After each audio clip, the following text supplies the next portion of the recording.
This is the simulated network we have created in Packet Tracer for part 4 of this lab. It is practically the same thing in the top level diagram in the lab.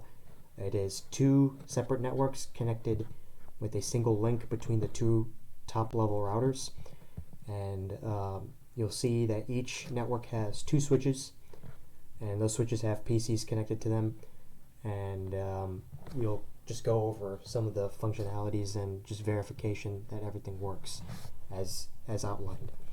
So you'll see these green triangles here. These green triangles represent connections established between the devices. You'll sometimes see them flash or ping, and this represents a packet being transmitted or received. And what we'll see is that if we hover over each network router or switch or PC, we can get some information about their IP and some of the networks that they create. So let's check out network 1 and see its connections. And there are two Ethernet connections. Those are to the switches, and there's a serial connection that is to the other router. The serial connection, we created our own network address associated with that, and that was 10.1.1/30. This will allow for only two unique IP addresses available, so this network can only consist of two devices, and in this case it's just the two routers, the two top-level routers. There's a clock associated with it. That clock is running at about 64,000 I think packets per second, or that's the baud rate, and it is a serial connection, DCE to be precise. And the gigabit Ethernet connections, what you'll see is that they define the two subnets that we define in the lab. You'll see that there's 10.0.0.0/25 and 10.0.0.128/25. So that's the IP addresses that you see here. Those are associated with the router. They are the just one plus the subnet.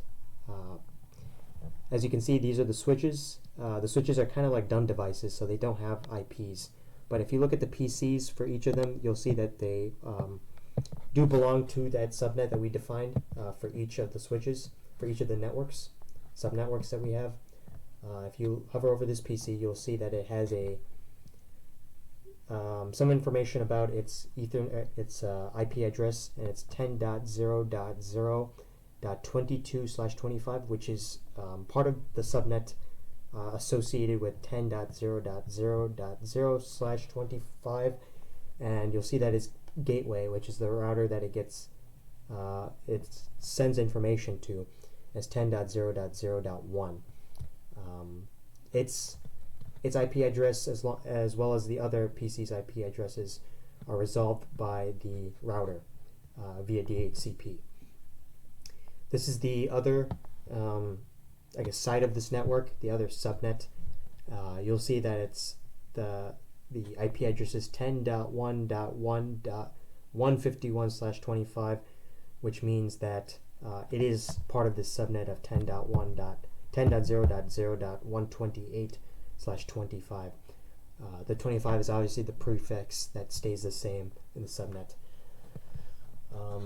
On the other side, you'll see the other network.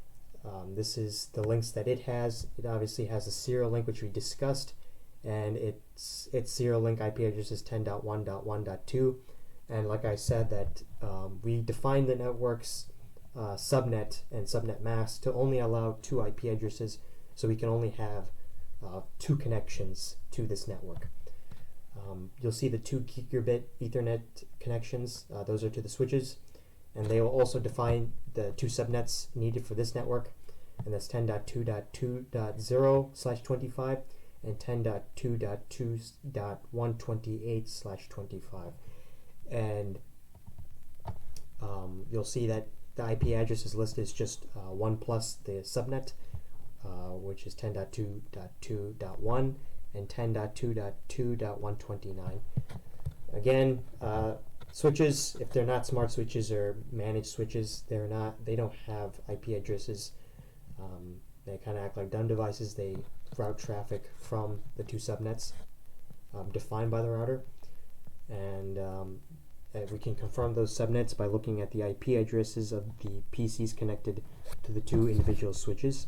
We'll see that the IP address of this is 10.2.2.21/25, which lines up with the subnet of 10.2.2.0/25. And on the other side, you'll see the IP address of this one is 10.2.2.141/25, and that lines up with the subnet of 10.2.2.128/25. And you can see the gateway is the same gateway as the router.